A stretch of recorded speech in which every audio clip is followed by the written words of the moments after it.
Fundamental forces in nature पूछ लूं तो आप फटाक से जवाब दोगे सर 4 टाइप के होते हैं, gravitational force, electromagnetic force, weak nuclear force और स्ट्रॉन्ग न्यूक्लियर फोर्स। लेकिन मैं पूछूं क्यों भाई इनको ही क्यों हम फंडामेंटल फोर्स बोलते हैं? हमने तो फोर्स बहुत टाइप के पढ़ रखे हैं, frictional force, muscular force, mechanical force, tension force, viscous force, पता नहीं कितने टाइप के, सो ऑन, हमने बहुत टाइप के फोर्स पढ़ रखे हैं। हमने उन्हें क्यों नहीं फंडामेंटल फोर्स बोला, इन्हें ही क्यों बोला?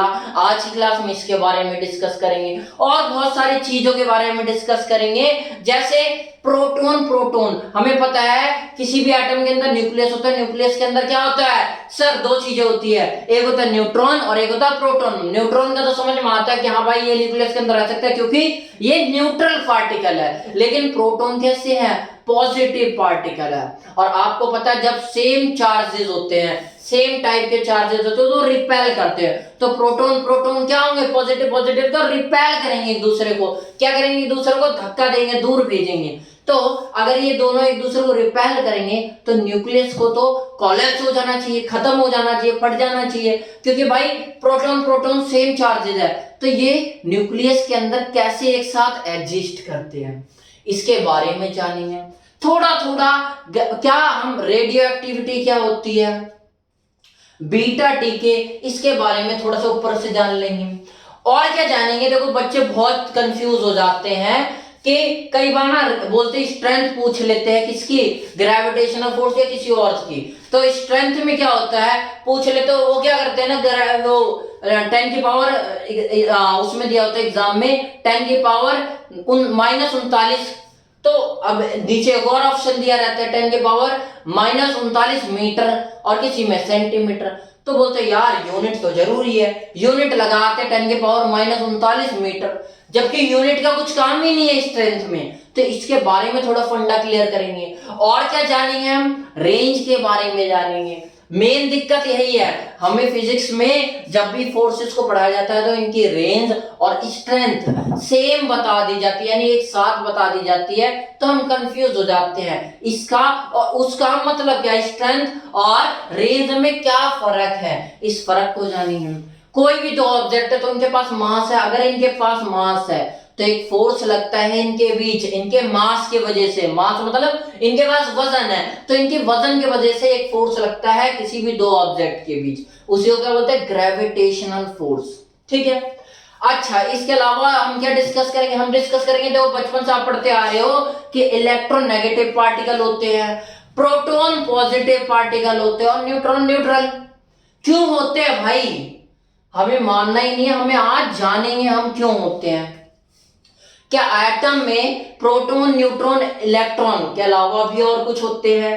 क्या इनसे ही बना रहता है या इनके अंदर भी इन्हें और भी भागों में तोड़ा जा सकता है? उसके बारे में भी हम थोड़ा डिस्कस करेंगे। तो शुरुआत करने से पहले हम इतना जान लेते हैं कि पिछली क्लास जब फिजिक्स की हुई थी तो उसके हमने क्या डिस्कस किया था? हमने डिस्कस किया था फिजिक्स क्या होता है।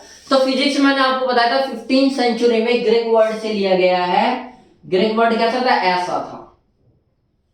ठीक है, ये लिख दिया। यही क्या है? यही फिजिक्स है। एक ग्रीक वर्ड है जिसका मतलब होता है नेचर। क्या मतलब होता है? नेचर। इसका मतलब क्या होता है? नेचर है। यहीं से फिजिक्स ली गई है। फिजिक्स क्या है? फिजिक्स एक साइंस की वो ब्रांच है जिसमें हम नेचर में कोई भी फिनोमिना हो रहा है, स्टार चमक रहे हैं, लाइट, टीवी, एलईडी लाइट जल रही है, कुछ भी स्क्रीन से आप देख रहे हो, मुझे कुछ भी चीज हो रहा है, ये नीचे ही गिर रहा है, बादल क्यों फट रहे हैं, कुछ भी आप करोगे तो आपको समझ में आया कि भाई ये कहीं ना कहीं फिजिक्स से रिलेटेड है।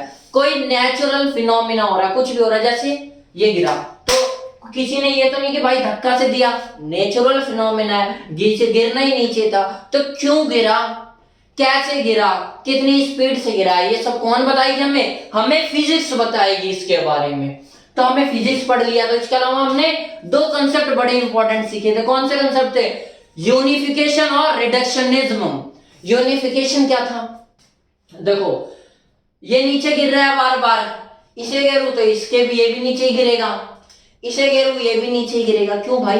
ये सारे नीचे गिर रहे हैं। तो साइंटिस्ट में आई बात की यार हम ना कितने लॉज पढ़ेंगे, इसके लिए पेन के लिए अलग लॉज बनाओ, इसके लिए अलग लॉज बनाओ, लॉज मतलब कानून बनाओ, और हर चीज के लिए। तो हम क्या करते हैं, कितने सारे को पढ़ पढ़ के बोर हो जाएंगे, तो हम बोर मतलब पढ़ ही नहीं पाएंगे, इतने सारे लॉज हर एक के लिए एक पर्टिकुलर लॉ बना लिए।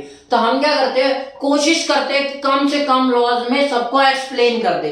हर एक जितने फिजिकल फिनोमिना हो रहे हैं, हम कोशिश करते हैं कि कम से कम लॉज में उन्हें एक्सप्लेन कर दे।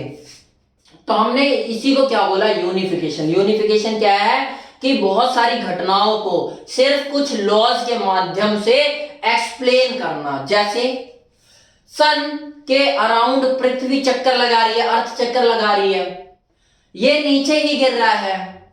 पेंडुलम का भी इधर उधर जाने का काम हो रहा है। ये सब क्यों हो रहा है, ग्रेविटी की वजह से।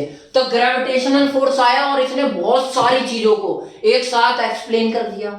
ऐसी मैक्सवेल की 4 इक्वेशन, कौन कौन सी 4 इक्वेशन वो आपको बाद में बता दूंगा, लेकिन इन 4 इक्वेशन की वजह से हमने पूरी electrostatics, electrodynamics, electromagnetism, electromagnetic wave, electromagnetic induction, इन सब के बारे में हमने मैक्सवेल की 4 इक्वेशन ने एक्सप्लेन कर दिया। तो देख रहे हो कितने ब्रॉड ये सारे क्या है टॉपिक्स है, इन सब में इतनी सारी चीजें होंगी, इन सबको हमने सिर्फ मैक्सवेल की 4 इक्वेशन से एक्सप्लेन कर दिया। तो क्या किया हमने, बहुत सारी चीजों को कम लॉज के माध्यम से एक्सप्लेन कर दिया। इसी को बोलते हैं यूनिफाई करना, यूनिफिकेशन करना, यानी यूनिट बना देना, कम कर देना। रिडक्शनिज्म क्या है, इसका उल्टा है। जैसे आप पंखा देखो, पंखा घूम रहा है, तो मान लो पंखा क्यों घूम रहा है, तो आपको ऐसे दिखने से आपको समझ नहीं आएगा क्यों घूम रहा है। आपको समझना पड़ेगा कि इसके अंदर भाई कॉइल्स लग रही है, मैग्नेट्स लग रहे हैं, तो आपको एक एक चीज के बारे में समझना पड़ रहा है। तो किसी भी कॉम्प्लेक्स चीज को हम सिंपल थोड़े छोटे टुकड़ों में पढ़ के समझ पाए किसी भी चीज के फंक्शन को, तो उसी को रिडक्शनिज्म कहते हैं। रिडक्शन मतलब तोड़कर पढ़ना, ठीक है। इसके अलावा मैंने बता दिया था टेक्नोलॉजी, फिजिक्स और मैथमेटिक्स, ये सारे क्या है आपस में रिलेट करते हैं। मैथमेटिक्स अगर आंकड़े के बारे में बताती है, तो फिजिक्स में आप जब भी लॉज में कोई फॉर्मूला पढ़ोगे, तो फॉर्मूला डेराइव होने के लिए भाई मैथमेटिक्स इतनी लगी है, तो आप कह नहीं सकते फिजिक्स, ये समझ लो कि मैथमेटिक्स के बिना अधूरी है। हकीकत है ये। आप कोई से भी आप देखोगे ना, डेरिवेशन करोगे, तो आपको कहीं ना कहीं पता लगेगा कि फिजिक्स के फॉर्मूले को डेराइव करने में आपको मैथमेटिक्स की हेल्प चाहिए ही चाहिए, ठीक है। बहुत फेमस कोट भी आप सबको ही पता रहता है कि हाँ भाई फिजिक्स को राजा कहा जाए तो हम मैथमेटिक्स को रानी कह देते हैं। तो ऐसी बहुत सारी चीजें हैं। आगे बढ़ते हुए और चीज जानते हैं हमने पढ़ा था टेक्नोलॉजी को। जैसे हमने क्या पढ़ा, हमने पढ़ा भाई कि सिलिकॉन चिप्स के बारे में, सेमीकंडक्टर्स के बारे में। जब हमने इनके बारे में पढ़ा ना, तो हमें एक नई चीज मिल गई, कौन सी, टेक्नोलॉजी मिल गई। हमने फिजिक्स में पढ़ा क्या, सिलिकॉन चिप्स, सेमीकंडक्टर, तो इनसे हमें laptop, computer, mobiles, LED TVs, बहुत सारी चीज मिल गई। किससे, सिर्फ एक छोटे से कंसेप्ट की वजह से। वैसे हमें टेक्नोलॉजी से भी बहुत सारी चीजें मिली। इंजन की एफिशिएंसी बढ़ानी थी, किसी भी चीज के इंजन की एफिशिएंसी क्यों बढ़ाएंगे हम भाई, ताकि सोसाइटी को फायदा हो। तो फायदा होने के लिए हमने एफिशिएंसी को बढ़ाना चाहा, तो वहां पे एक फिजिक्स की नई ब्रांच का डिस्कवर हो गया, जिसे हमने पढ़ा थर्मोडायनेमिक्स, हीट वेट के बारे में। आगे सबके बारे में डिटेल डिस्कशन होगा। तो कभी टेक्नोलॉजी से क्या आ रही है, फिजिक्स आ रही है, फिजिक्स से टेक्नोलॉजी क्यों आ रही है, क्योंकि हमें जरूरत है भाई, किसी भी चीज की जरूरत होती है तभी वो आविष्कार, आपको आवश्यकता आविष्कार की जननी है। तो इतना कुछ हमने पिछली क्लासेस में पढ़ लिया था। इसके अलावा और चीज पढ़ी थी, फिजिक्स का स्कोप क्या है। तो मैंने बताया था फिजिक्स एक न्यूक्लियर लेवल, एक छोटे से लेवल से लेके बहुत बड़े यूनिवर्स तक फैली पड़ी है। इंटरेस्ट समझ में आ रहा होगा आपको कि छोटी सी चीज से लेके फिजिक्स का स्कोप कितना बड़ा है। मैक्रोस्कोपिक फिजिक्स पहले आई, फिर क्या है माइक्रोस्कोपिक फिजिक्स। अब बोलो सर मैक्रोस्कोपिक क्यों पहले आई, तो आपको खुद ही समझ में आना चाहिए। मैक्रोस्कोपिक, मैक्रो मतलब बड़ा, स्कोपिक मतलब स्कोप, जिसमें जो बड़े बड़े चीजें होती है, जैसे मोटर, मोशन इन लॉज, इन सब के बारे में ये सब हमें दिख रहा था, ऑब्जर्वेबल थी, तो हमने इनके बारे में बता दिया। मैक्रो फिजिक्स को कहते हैं, जो मैक्रोस्कोपिक फिजिक्स होती है उसको ही हम क्या बोलते हैं, क्लासिकल फिजिक्स। और मॉडर्न फिजिक्स मतलब जब जो चीज हमें दिखाई नहीं दे रही, जैसे एटम दिखाई नहीं दे रहा, लेकिन एटम के बारे में हमने बतेरी बहुत सारी चीजें पढ़ ली, तो ये सारी चीज पढ़ कब पढ़ी, जब माइक्रोस्कोप आया और ये धीरे धीरे डेवलपमेंट हुई। तो इन्हीं को क्या बोलते हैं, मॉडर्न फिजिक्स। जब हम मैटर वेटर के बारे में, जब हम एटम के बारे में पढ़ते हैं, तो कहने का मतलब क्या है, फिजिक्स का स्कोप कोई छोटा मोटा नहीं है। ये एक छोटे से एटम से स्टार्ट होकर यूनिवर्स तक फैले हुए। आज हमने यूनिवर्स का पूरा मास बता दिया कितने किलो का है। ऑब्जर्वेबल यूनिवर्स है, ऑब्जर्वेबल यूनिवर्स मतलब वो यूनिवर्स जिसे हम अभी तक देख पाए हैं, समझ पाए हैं। अच्छा, आगे बढ़ते हैं, वापस आज के टॉपिक पे आते हैं। क्या डिस्कशन करना था हमें, फंडामेंटल फोर्सेस इन नेचर। शुरुआत करते हैं। तो सबसे पहले फंडामेंटल का मतलब समझते हैं। फंडामेंटल का मतलब होता है कि वो चीज जिससे और चीजें डेवलप हुई हो, वो किसी और से डेवलप ना हुआ हो, इससे सारी चीजें डेवलप हुई हो। इसीलिए 4 टाइप के फोर्स होते हैं फंडामेंटल, जिनसे और फोर्स डेवलप होते हैं। आप आगे ही पढ़ोगे तो बता दे, तो ग्रेविटेशनल फोर्स आपको पता ही है, जहां पे जीएमजी ओएमजी दिख जाए तो आप समझ जाओ ग्रेविटेशनल फोर्स है। इलेक्ट्रोमैग्नेटिक फोर्स, मैग्नेटिक फोर्स क्या होता है भाई, मैग्नेट से देखा, आप कील सामने रखो तो खींच चलेगा, वो क्या है, मैग्नेटिक फोर्स। आपने बचपन में वो एक्सपेरिमेंट किया होगा कि ऐसे बाल पे रगड़ा होगा कंगा होगा, फिर उठाया होगा, तो क्या हुआ था, चार्ज आ गया था उन पार्टिकल्स के अंदर, तो उन्हें क्या बोलते थे, इलेक्ट्रोस्टैटिक्स फोर्स। दोनों को सेपरेबल यानी इनसेपरेबल है, इन्हें अलग नहीं किया जा सकता, इसलिए हमने कलेक्टिवली क्या बोल दिया, इलेक्ट्रोमैग्नेटिक फोर्स बोल दिया। हम इलेक्ट्रोमैग्नेटिक फोर्स के अंदर और चीजों को रेड में अलग से दिखा दिया हूं मैं। ग्रेविटेशनल फोर्स आप समझ ही जाओगे। इलेक्ट्रोमैग्नेटिक फोर्स में जितने भी आप फोर्स पढ़ोगे ना, सरफेस टेंशन फेंशन, ये सारी इसके अंदर आ जाएगी, ठीक है। इसके अलावा जब आप फिजिक्स के लास्ट चैप्टर 12th में आप जाओगे तो आपको पता चलेगा मॉडर्न फिजिक्स के बारे में पढ़ोगे, जहां पे एटम एटम के बारे में बात होगी। वहां पे क्या, वीक और nuclear forces, strong nuclear force के बारे में डिस्कस मिलेगा। शुरुआत करते हैं फोर्सेस से। देखो अभी तो मैंने फंडामेंटल का मतलब बता दिया, जिससे और चीजें डेवलप हुई हो। From which other forces develop, कौन से फंडामेंटल फोर्स होंगे, वो फोर्स जिनसे और फोर्स डेवलप हो जाए, ठीक है। फोर्स का मतलब क्या होता है, फोर्स का मतलब समझने से पहले एक एग्जांपल समझो। जैसे ये ले लो एग्जांपल में, ठीक है भाई, ये मार्कर रखा पड़ा है, मार्कर को मैंने क्या किया, एक धक्का दे दिया। अब इसे हटाकर मैं क्या रख देता हूं, एक किताब रख देता हूं। किताब को मैंने आराम से पुश किया, तो क्या ये पुश नहीं हुई, और थोड़ा दम लगाया तब भी नहीं हुई, और थोड़ा दम लगाया तो हो गई।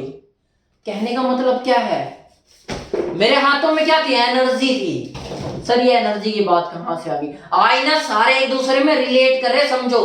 मेरे हाथ में थी एनर्जी, कौन सी एनर्जी थी, मसल्स के अंदर थी, तो मस्कुलर एनर्जी। कैसी थी, स्टोर थी, तो स्टोर फॉर्म ऑफ एनर्जी को हम क्या बोलते हैं, पोटेंशियल एनर्जी। मैंने धक्का मारा, मसल से धक्का मारा, तो हमने कौन सा फोर्स लगाया, मस्कुलर फोर्स लगाया, ठीक है। ये आगे बढ़ गई, चेंज हो गई। हमने एनर्जी के बारे में एक चीज पढ़ा है कि energy can neither be create nor be destroy, it can be transfer. हमने इसे ट्रांसफर कर दिया, तो हमने धक्का मारा तो हमारी एनर्जी से ट्रांसफर हुई, तो ट्रांसफर के लिए कोई कन्वर्टर चाहिए।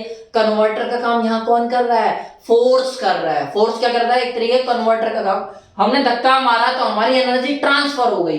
अब ट्रांसफर हुई तो मैंने आपको एग्जांपल में क्या बताया था कि भाई ये आगे बढ़ गई, और हो सकता था भाई मैंने आराम से धक्का मारा तो नहीं बढ़ रही थी।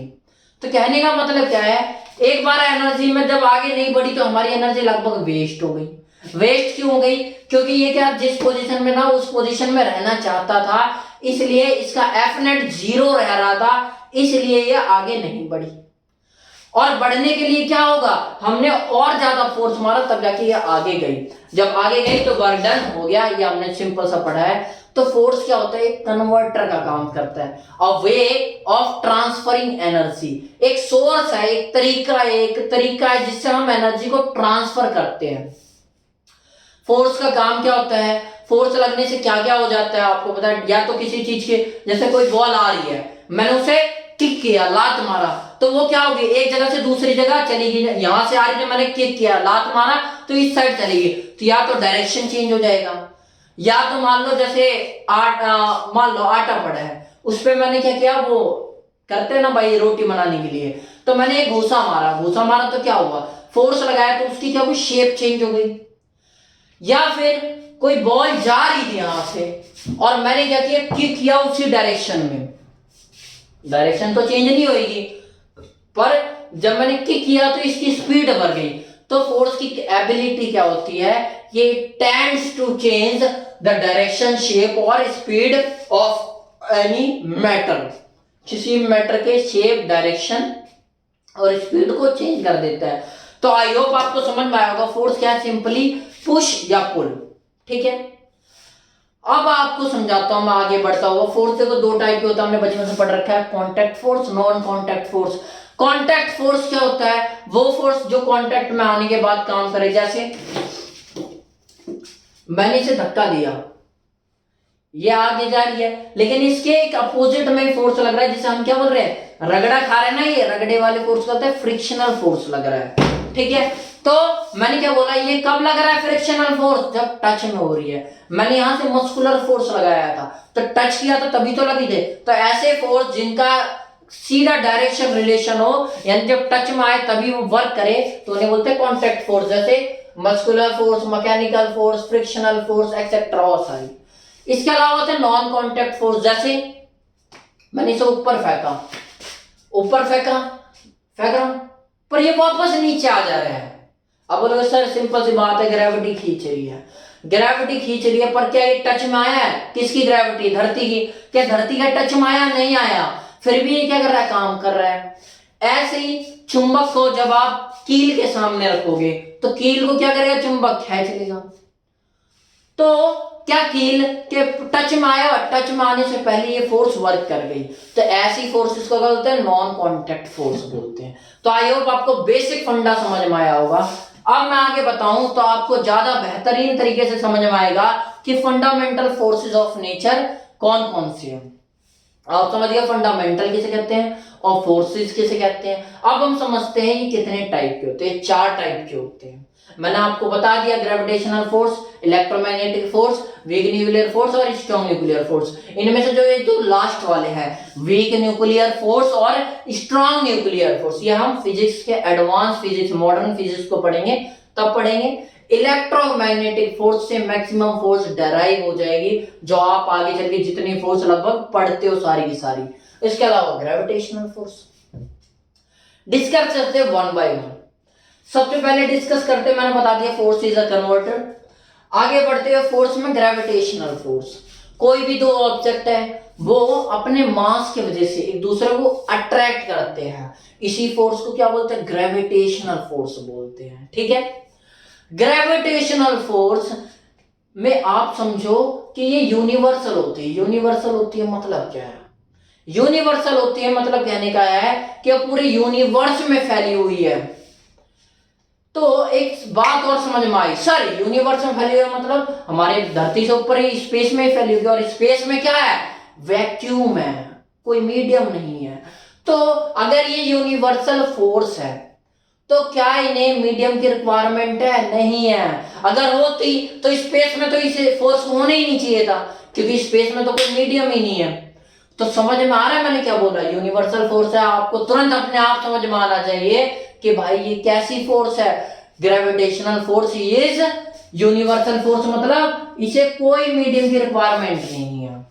इसकी रेंज कैसी, यूनिवर्सल मतलब पूरे यूनिवर्स, पूरे ब्रह्मांड में फैली हुई है। ब्रह्मांड में फैली हुई है मतलब रेंज क्या है सर, तो आप ये नहीं बोल सकते इन्फिनिटी है, अनंत तक है जिसका कोई अंत ना हो।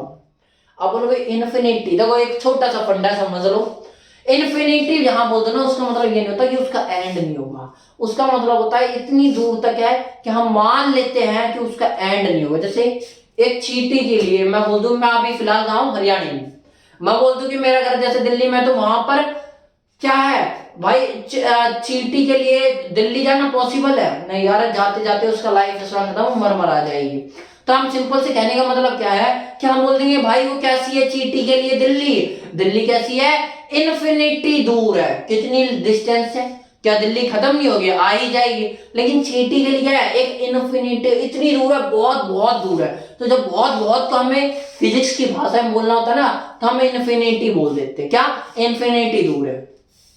तो ग्रेविटेशनल फोर्स की रेंज क्या है, इन्फिनिटी रेंज है, बहुत बहुत दूर तक है, समझ गए।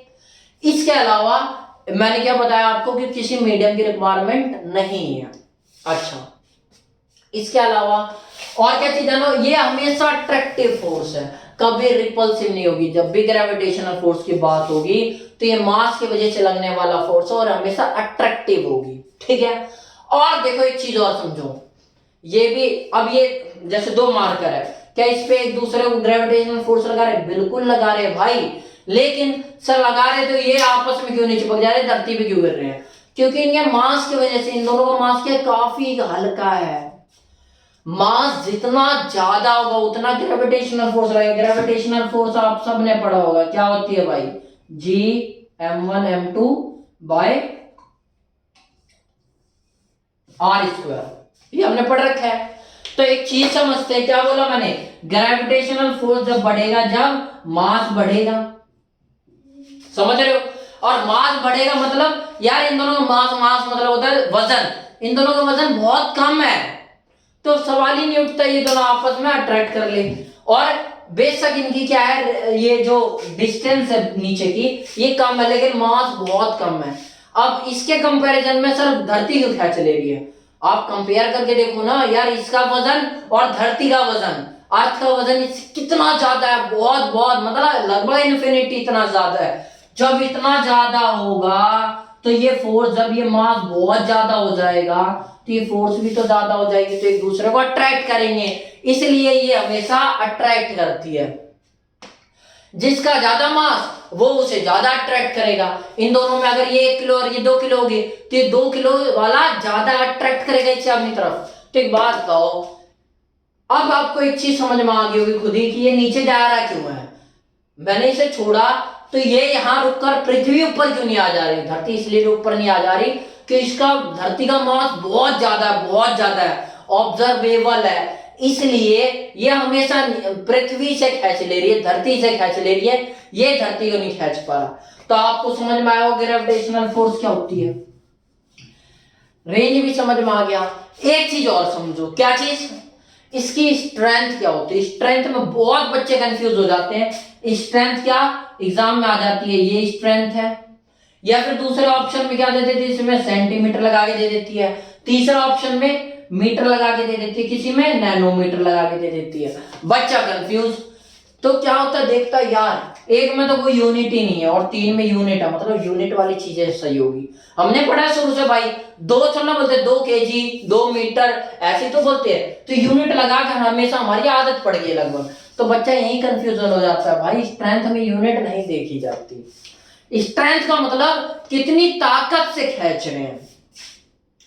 अब समझो स्ट्रेंथ बताई कैसे गई भाई, ये कैसे पता चला ये स्ट्रेंथ कितनी ताकत है, ये पता चला क्योंकि हमने 4 फोर्सेस नापे।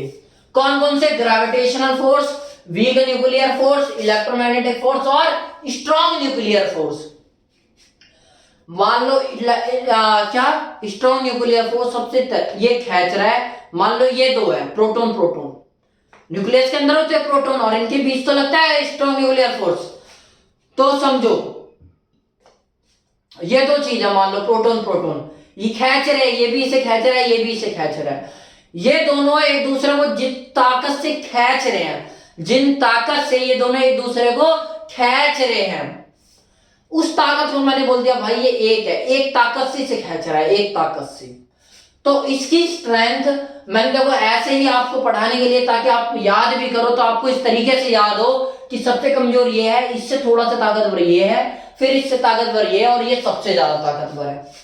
तो ये एक है तो इसके मुकाबले ये थोड़ी कम होगी, कितनी कम होगी, इसके मुकाबले बोला है। अगर ये एक है तो इसकी स्ट्रेंथ मैंने दिखा रखी है एक करके, यही मैं बताना चाहता हूं। अगर ये एक से बोल रहे कि भाई ये एक से खींच रहा है, एक से इन दोनों को ये खींच रहे हैं, तो कहने का मतलब कि अगर ये एक से खींच रहे हैं तो इलेक्ट्रोमैग्नेटिक फोर्स जो होगी वो कितनी होगी, 10 की पावर -2। 10 की पावर -2 कितना होता है, 10 की पावर -2 कितना होता है, तो आप क्या बोलोगे सर सॉल्व करके, 10 की पावर 2 मतलब 100वां हिस्सा एक का। अगर ये खींच रहे हैं एक से तो इसका मतलब ये एक से खींच रहे हैं, इनके 100 टुकड़े कर दोगे, इनके जितनी पावर है, ये जितनी पावर से खींच रहे हैं उसके 100वें हिस्से से, इतने कम से कौन इलेक्ट्रोमैग्नेटिक फोर्स क्या है, अट्रैक्ट करते हैं इनके पार्टिकल। इससे कम, कितना कम, स्ट्रेंथ दे रखे 10 की पावर 14 -14, माइनस मतलब अभी तो 100वां हिस्सा था, ऐसे -14 मतलब क्या होंगे, जीरो कितनी बार में, 14 बार, गिनते जाओ गिनते जाओ गिनते जाओ, ऐसे 14 बार एक हिस्सा, ये जितनी पावर से अट्रैक्ट कर रहा था इसका 100वां हिस्सा तो इलेक्ट्रोमैग्नेटिक था। जब वीक न्यूक्लियर फोर्स आएगा तो कितनी तगड़ी तरीके से खींचेगा, इनके बीच कितनी स्ट्रेंथ होगी, वो 1/1 ये 10 की पावर 14, इतने कम में, बहुत ही हल्की। इससे कम होगी ग्रेविटेशनल फोर्स। ग्रेविटेशनल फोर्स की स्ट्रेंथ क्या बताई मैंने, 10 की पावर -39। कहने का मतलब क्या है, कहने का मतलब है कि स्ट्रॉन्ग न्यूक्लियर फोर्स अगर एक पावर से खींच रहा था तो एक का कितना हिस्सा कर दोगे आप, कितना, 10 की पावर -39 से +39, अब देखिए 0 0 0 कितनी बार, 39 बार। एक जो ये पावर लगाते स्ट्रॉन्ग न्यूक्लियर फोर्स, इसका 10 की पावर -39वां हिस्सा, इतना कम हिस्सा, इतना कम, मतलब रेंज नहीं बता रहा इतने कम, मैं बता रहा हूं पावर बता रहा हूं कि इतने कम पावर से अट्रैक्ट करती है ग्रेविटेशनल फोर्स। तो मैं ये नहीं बोल सकता यार सबसे वीकेस्ट फोर्स ये है, इससे थोड़ा strong nuclear, weak nuclear force है, फिर इलेक्ट्रोमैग्नेटिक फोर्स, और सबसे स्ट्रॉन्ग फोर्स कौन सी है, strong nuclear force. I hope आपको समझ में आया होगा। सबसे पहले कोई बोलते कोई वीकेस्ट फोर्स कौन सी है, सबसे कमजोर फोर्स कौन सी है, तो आप बोलोगे ग्रेविटेशनल फोर्स। इससे थोड़ी सी स्ट्रॉन्ग फोर्स है, नाम है इसका वीक न्यूक्लियर फोर्स, लेकिन इससे भी वीक फोर्स कौन सी है, ग्रेविटेशनल फोर्स। उसके बाद आती है वीक न्यूक्लियर फोर्स, उसके बाद आती है इलेक्ट्रोमैग्नेटिक फोर्स, और फिर आती है स्ट्रॉन्ग न्यूक्लियर फोर्स। ठीक है, आई होप आपको समझ में आया होगा। ये मिटा देते हैं बाद में, नहीं तो कंफ्यूज हो जाएगी। ठीक है, आगे बढ़ते हुए ग्रेविटेशनल फोर्स के बारे में बता दिया कि कोई भी दो ऑब्जेक्ट होता है, उनके मासेस के जैसे एक दूसरे को अट्रैक्ट करते हैं, उसी को क्या बोलते हैं, उसी फोर्स ऑफ अट्रैक्शन को आप क्या बोल देते हैं, ग्रेविटेशनल फोर्स बोल देते हैं। इसकी रेंज क्या पूरे यूनिवर्स में फैली हुई है, तो कैसी इन्फिनिटी है। स्ट्रेंथ क्या है, स्ट्रेंथ बहुत कम है, कितनी है, 10 की पावर -39। ठीक है, स्ट्रेंथ कितनी है मैंने आपको बता दिया, तो स्ट्रेंथ में कभी यूनिट नहीं आएगी, क्या नहीं आएगा, no unit, no unit, no unit. ठीक है, यूनिट मतलब मीटर मीटर नहीं लगेगा स्ट्रेंथ की। इसी नहीं, किसी के भी चीज में जब स्ट्रेंथ की बात हो तो वो कंपैरिजन किया जाता है। जैसे मैं बोल दूं आपकी क्लास में बहुत सारे बच्चे हैं, मान लो एक का नाम सोनू है, एक का नाम मोनू है, मतलब सोनू कितना चालाक है, मोनू कितना चालाक है, तो आप बोलो सर मैं क्या तो बताऊं, आप कंपैरिजन कर सकते हो भाई। जैसे मॉनिटर के कंपैरिजन में सोनू क्या है, सोनू दुगना चालाक है, और मोनू मतलब मॉनिटर से भी ये मान लो या तिगना चालाक है। तो मैं कंपैरिजन कर देना, ये नहीं कि दुगना मतलब 2 मीटर चालाक है या फिर 2 सेंटीमीटर चालाक है, यूनिट तो नहीं लगा रहा, कंपैरिजन का तरीका बता रहा हूं, रिलेट करके आप बता सकते हो। उसके बाद पढ़ते हैं हम weak nuclear force. Weak nuclear force के बारे में समझने से पहले आप समझो, कोई भी एटम होता है उसके अंदर क्या होता है, न्यूक्लियस होता है, न्यूक्लियस के अंदर क्या होता है, प्रोटॉन और न्यूट्रॉन होता है।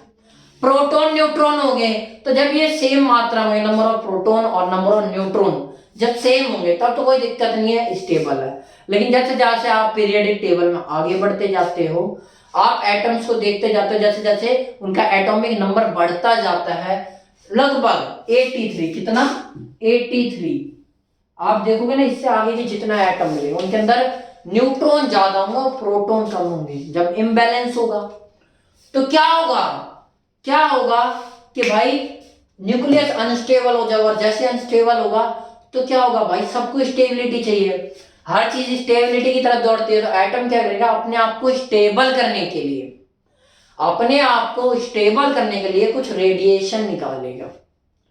तो हम उस एटम को रेडियो एक्टिव एलिमेंट बोल सकते हैं, बोल सकते हो उस एलिमेंट को हम क्या बोल सकते हैं, रेडियो एक्टिव एलिमेंट। रेडियो मतलब रेडिएशन, एक्टिव मतलब एक्टिव हो गया रिलीज करने वाला।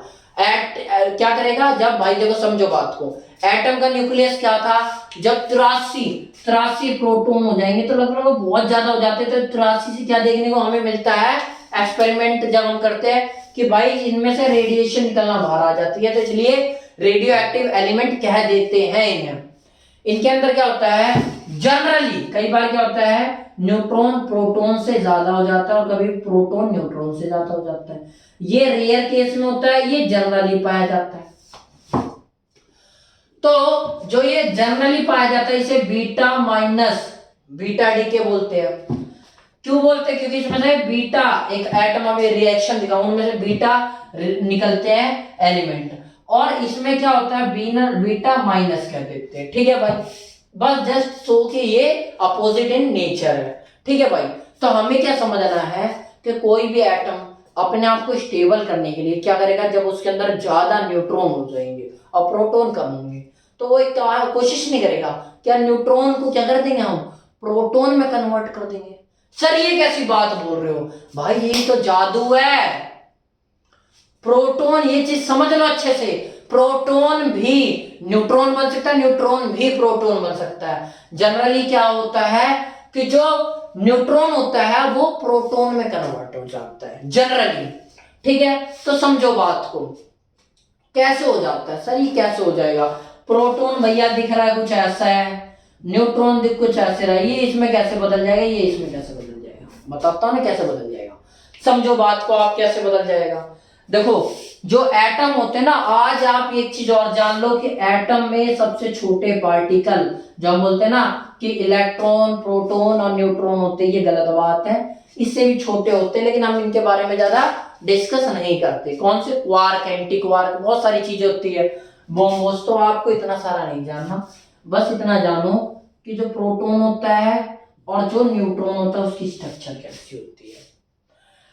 प्रोटॉन की स्ट्रक्चर कैसी होती है, याद रखना, प्रोटॉन की स्ट्रक्चर होती है, देखो क्वार्क से बना रहता है, और प्रोटॉन की स्ट्रक्चर होती है ऐसी, कैसी, ये इसे बोलते हैं अप क्वार्क ऊपर की तरफ, और ये डाउन क्वार्क, दो अप क्वार्क है एक डाउन क्वार्क है।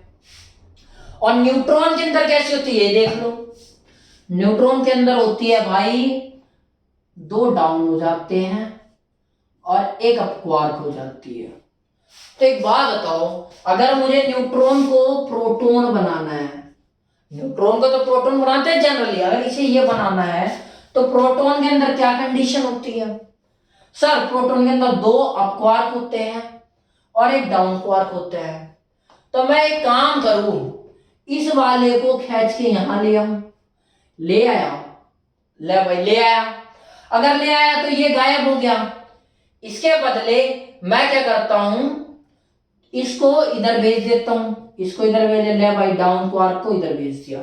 तो अब क्या हुआ, देखो क्या हुआ भाई, इसके अंदर यही तो हो गया कि भाई प्रोटॉन के अंदर क्या कंडीशन थी, दो अप क्वार्क थे, अब इसके अंदर दो अप क्वार्क नहीं दिख गया आपको और एक डाउन क्वार्क। अब ये कहां रहा न्यूट्रॉन, अभी तो न्यूट्रॉन था, अब कहां रहा एक डाउन क्वार्क, दो अप क्वार्क दिख गए।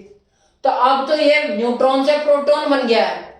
तो आई होप आपको समझ में आया होगा कि क्वार्क के अंदर एक्सचेंज होने के वजह से क्या होता है, प्रोटॉन न्यूट्रॉन में कन्वर्ट हो जाता है, और कुछ कैरियर होते हैं उनके नाम आपको याद नहीं रखना। ठीक है, तो आपको क्या देखना है कि न्यूट्रॉन क्या होता है, अपने आप को बैलेंस करने के लिए प्रोटॉन प्लस बीटा पार्टिकल और कुछ ऐसे अजीब से पार्टिकल जो अनचार्ज पार्टिकल है। कैसे अनचार्ज पार्टिकल, मतलब जो चार्ज पार्टिकल नहीं है, इनको नाम बोलते हैं एंटी न्यूट्रिनो। जब न्यूट्रॉन प्रोटॉन में कन्वर्ट हो रहा होता है तब जो पार्टिकल निकलते हैं उन्हें हम एंटी न्यूट्रिनो बोलते हैं। और उल्टा काम हो जाए तो, अगर उल्टा काम हो जाए मतलब अब न्यूट्रॉन से, अभी क्या बोल रहा था, न्यूट्रॉन से प्रोटॉन बन रहा था, प्रोटॉन से न्यूट्रॉन बनना स्टार्ट हो जाए, प्रोटॉन से न्यूट्रॉन बनना स्टार्ट हो जाए तो उसमें भी पार्टिकल निकलते हैं। तो बीटा पार्टिकल के अलावा जो अब पार्टिकल निकलेगा उसे एंटी न्यूट्रिनो ना बोलकर हम क्या बोलेंगे, पॉजिट्रॉन बोल देते हैं। ठीक है, आई होप आपको समझ में आया होगा।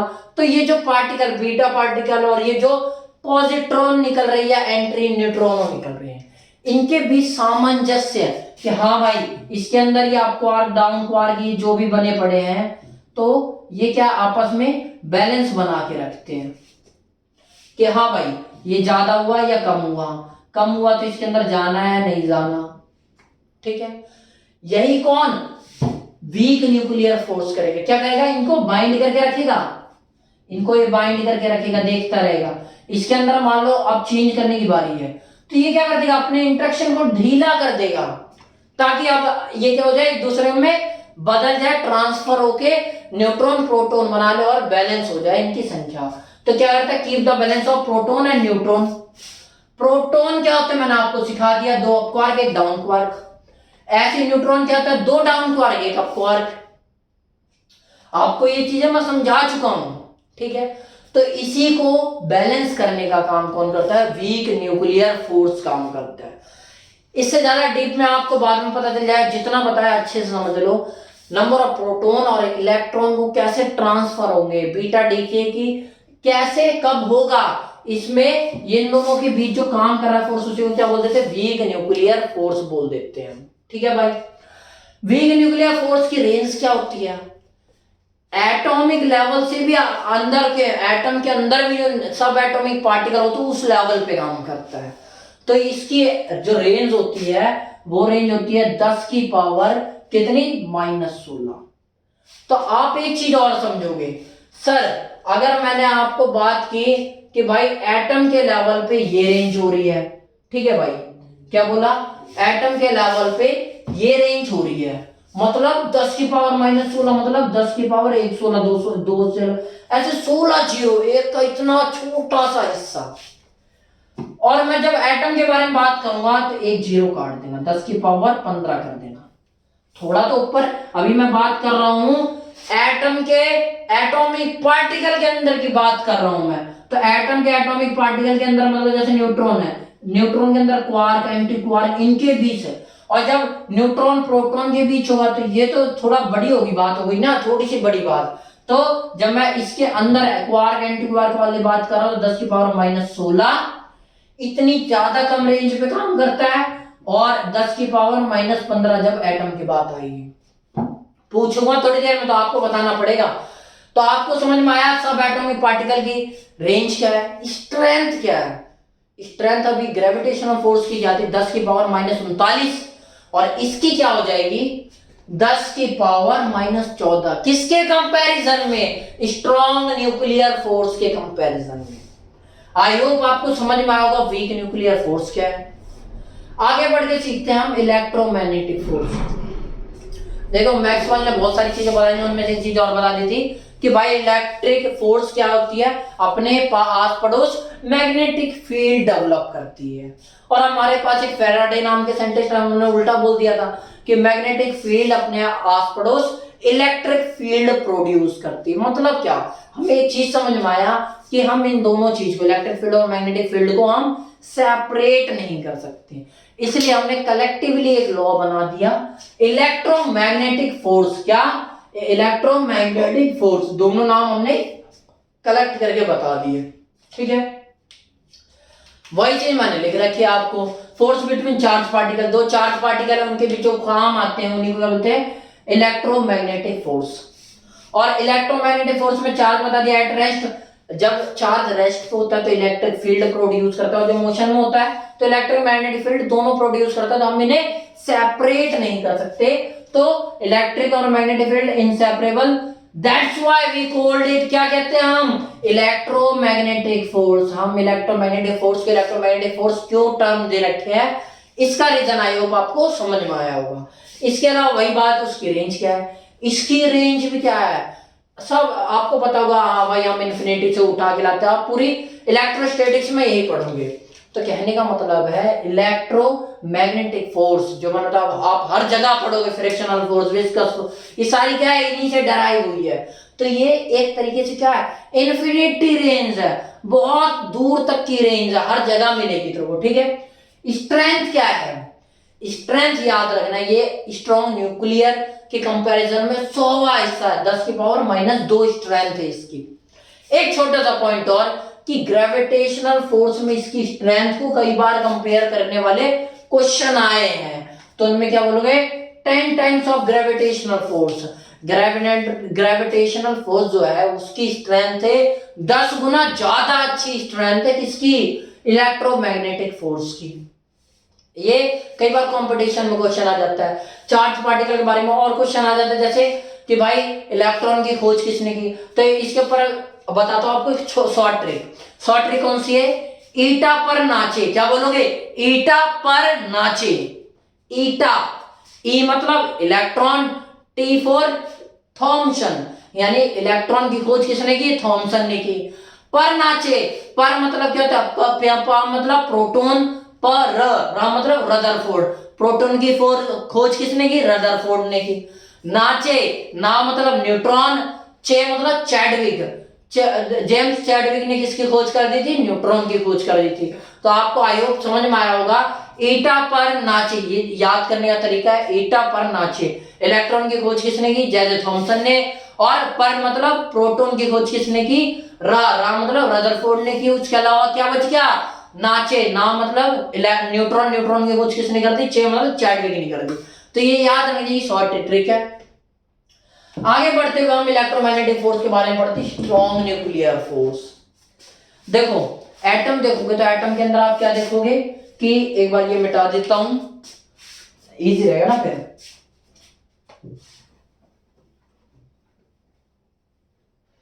तेरे सामने विच फिकर जरूर, हाँ भाई मैं क्या बोल रहा था कि भाई एटम देखोगे तो एटम के अंदर न्यूक्लियस पाएगा, न्यूक्लियस के अंदर आपको proton, proton, neutron, neutron, neutron ऐसे मिले रहेंगे। याद रखना, प्रोटॉन और न्यूट्रॉन को हम कलेक्टिवली क्या बोल देते हैं, क्या बोल देते हैं, यहां पे लिखा भी होगा मैंने, न्यूक्लियॉन्स। क्या बोल देते हैं, प्रोटॉन और न्यूट्रॉन को इकट्ठा क्या बोलते हैं, न्यूक्लियॉन्स बोल देते हैं, क्योंकि न्यूक्लियस के अंदर पाया जाता है। न्यूट्रॉन तो समझ में आता है कि भाई न्यूट्रल है, लेकिन प्रोटॉन कैसा है, पॉजिटिव पार्टिकल है, और जब पॉजिटिव है तो ये क्या करेंगे, आपस में रिपेल करेंगे एक दूसरे को, तो कोलैप्स हो जाना चाहिए। लेकिन न्यूक्लियस तो फिर भी एग्जिस्ट कर रहा है, स्टेबल तरीके से एग्जिस्ट कर रहा है। मतलब कोई तो फोर्स है जो एटम के अंदर, ये जो प्रोटॉन, प्रोटॉन है पॉजिटिव पॉजिटिव, तो ये रिपेल करना चाहिए, दूसरे से दूर भागना चाहिए, लेकिन नहीं भाग रहे। मतलब इनके बीच, इनके बीच, इनके बीच कोई तो फोर्स होगी जो इन्हें जोड़ के रख रही है। कुदरत ने यही किया, एक नई फोर्स बना दी जिनका नाम क्या रख दिया, स्ट्रॉन्ग न्यूक्लियर फोर्स, जिनके बीच एक्ट करती है। इसके ही बीच नहीं, न्यूट्रॉन न्यूट्रॉन के बीच में, इनके बीच कोई अट्रैक्शन नहीं है, लेकिन क्या न्यूट्रॉन न्यूट्रॉन के बीच भी स्ट्रॉन्ग न्यूक्लियर फोर्स का अट्रैक्शन होता है। तो स्ट्रॉन्ग न्यूक्लियर फोर्स कहां लगती है, अगर कोई पूछ ले तो आपको क्या बताना है, न्यूट्रॉन न्यूट्रॉन के बीच, प्रोटॉन प्रोटॉन के बीच, और प्रोटॉन न्यूट्रॉन किसके, न्यूट्रॉन न्यूट्रॉन के बीच, प्रोटॉन प्रोटॉन के बीच, प्रोटॉन न्यूट्रॉन तीनों के बीच लगती है और इन्हें बाइंड करके रखती है न्यूक्लियस के अंदर। ठीक है, आई होप आपको समझ में आया होगा कि स्ट्रॉन्ग न्यूक्लियर फोर्स कहां एक्ट कर रही है, क्या काम कर रही है। तो किनके बीच लगती है, ऑल न्यूक्लियॉन्स के बीच लगती है। सम स्टडीज, कई स्टडीज ये कह देती है कि जो न्यूट्रॉन है यही क्या कर रहे हैं, बैलेंस करने के लिए न्यूक्लियस में प्रेजेंट है, ताकि रिपल्शन पैदा ना हो प्रोटॉन के वजह से। लेकिन जितनी स्टडीज है उन सब ने सिर्फ एक ही बात कही है कि proton proton neutron neutron neutron proton को बाइंड करने के लिए स्पेशल फोर्स है, जिनका नाम क्या है, स्ट्रॉन्ग न्यूक्लियर फोर्स। काफी स्ट्रॉन्ग है, तभी तो ये बाइंड करके अच्छे से रख सकता है, तभी तो न्यूक्लियस स्टेबल है। इसके अलावा चार्ज इंडिपेंडेंट है। क्या, चार्ज इंडिपेंडेंट मतलब ऐसा नहीं होगा कि प्रोटॉन प्रोटॉन के बीच ज्यादा चार्ज लगे और न्यूट्रॉन न्यूट्रॉन के बीच कम, या फिर प्रोटॉन न्यूट्रॉन के बीच कम चार्ज लगे, प्रोटॉन प्रोटॉन के बीच ज्यादा, ऐसा नहीं। सबके बीच बराबर फोर्स लगेगा, कोई भेदभाव नहीं होगा। ठीक है, आगे बढ़ते हैं, क्या देखते हैं, रेंज कितनी और स्ट्रेंथ कितनी है। रेंज इसकी 10 की पावर, ये किसके बीच काम कर रहा है, प्रोटॉन न्यूट्रॉन के बीच। जब इनके अंदर काम करेगा तो मैंने क्या बताया, सब एटॉमिक लेवल, और सब एटॉमिक लेवल पर आपको बताया 10 की पावर -16। लेकिन अभी तो किसके, सब एटॉमिक में बाहर के लेवल पे बात करो तो बाहर का लेवल क्या हो जाएगी इसकी डिस्टेंस 10 की पावर 1 कम बताओ ना 10 की पावर 15। तो इसकी रेंज क्या है 10 की पावर 15 और स्ट्रेंथ क्या है 1। इसी को तो हमने क्या रेफरेंस पॉइंट मान के, इसी को तो हमने रेफरेंस पॉइंट मान के और की स्ट्रेंथ बता दी, समझ रहे हो। रेफरेंस पॉइंट इसी को मान के हमने स्ट्रेंथ बताई थी। तो अब आपका क्वेश्चन आ जाए कि एटम की या न्यूक्लियस की स्टेबिलिटी के लिए कौन सा फोर्स रिस्पॉन्सिबल होता है, तो आपको ज्यादा सोचना नहीं पड़ेगा, आप डायरेक्ट जवाब दे सकते हो कि भाई स्ट्रॉन्ग न्यूक्लियर फोर्स रिस्पॉन्सिबल होता है। इसके अलावा बचपन से हमने एक चीज पढ़ा था, प्रोटॉन पॉजिटिव पार्टिकल जो होते हैं, न्यूट्रॉन नेगेटिव जो होता है, और न्यूट्रॉन जब न्यूट्रॉन होते हैं वो न्यूट्रल जो होते हैं, इलेक्ट्रॉन नेगेटिव जो होते हैं। क्या बोला मैंने, प्रोटॉन पॉजिटिव जो होते हैं, इलेक्ट्रॉन नेगेटिव पार्टिकल जो होते हैं, न्यूट्रॉन न्यूट्रल पार्टिकल जो होते हैं। हमने इनकी चार्जेस के बेस पे डिसाइड किया, ऑयल बॉल ड्रॉप एक्सपेरिमेंट और बहुत कुछ ऐसे एक्सपेरिमेंट आए जिनके वजह से हमने चार्ज निकाला और बताया। तो मैंने आपको एक चीज बता दिया था, क्वार्क नाम की चीज। तो क्वार्क से समझो प्रोटॉन के अंदर 2 अप क्वार्क और एक डाउन क्वार्क होता है। इनकी वैल्यू एक्सपेरिमेंटल वैल्यू है, यानी एक्सपेरिमेंट के द्वारा निकाली गई, कि जो अप क्वार्क होते हैं इनकी वैल्यू होती है 2/3 पॉजिटिव में, और डाउन क्वार्क के नेगेटिव में -1/3। ये किसके, डाउन क्वार्क की। जब इन तीनों को ऐड कर दोगे तो +1 आएगा। इसीलिए ये कैसा है, प्रोटॉन पॉजिटिव चार्ज पार्टिकल होते हैं। न्यूट्रॉन की बात करोगे या इलेक्ट्रॉन की, जब इलेक्ट्रॉन की बात करोगे तो आप क्या देखोगे, तीनों ही इसके अंदर जो इलेक्ट्रॉन जिससे बन रहा है वो क्या है, DDD, डाउन क्वार्क है तीनों। और जब तीनों डाउन क्वार्क है जोड़ के देखना -1 आ जाएगा, -1 आ जाएगा। मतलब क्या है, इलेक्ट्रॉन कैसे, नेगेटिव पार्टिकल है। और न्यूट्रल मतलब भी आप समझ गए सिमिलरली कि ये ऐसी चीजों से बना होगा जिसका जब आप सम करोगे तो क्या आएगा, टोटल सम नेट कितना आ जाएगा, 0। तो भाई ये क्या है, 2 डाउन क्वार्क और 1 अप क्वार्क से बना। 2 डाउन क्वार्क की वैल्यू ये होती है और 1 की अप क्वार्क की होती है। तो आप सॉल्व करोगे तो 0 आ जाएगा। सॉल्व करना आई होगा आपको जरूरी नहीं होगा, जैसे आपको पता ही होगा, जैसे इसे सॉल्व करना हो कर दूंगा। 3 है, सिंपल से 3 ले लिया। अब वही है, 3 के बारे में 3 के बारे में 1 बार हमारा ऊपर 1, ये तो बेसिक मैथ्स है। प्लस है, नेगेटिव का साइन है तो नेगेटिव हो गया, फिर नेगेटिव का साइन नेगेटिव। 3 जुड़ जाते हैं, -3/3 कट गए तो क्या बचा, -1। आया ना, समझ में आ रहा है कैसा मैथमेटिक्स है यार, इसे भी कर लोगे आप उसी की तरीके से। तो सॉल्व करोगे तो इलेक्ट्रॉन पे नेगेटिव चार्ज आएगा, -1 आएगा, और इस पे +1 आएगा, और इस पे 0 आएगा। इसलिए ही प्रोटॉन पॉजिटिव होता है, इलेक्ट्रॉन नेगेटिव होता है, न्यूट्रॉन न्यूट्रल पार्टिकल्स होते हैं। आई होप आज की क्लास में आपको बहुत कुछ सीखने को मिला होगा। नमस्कार।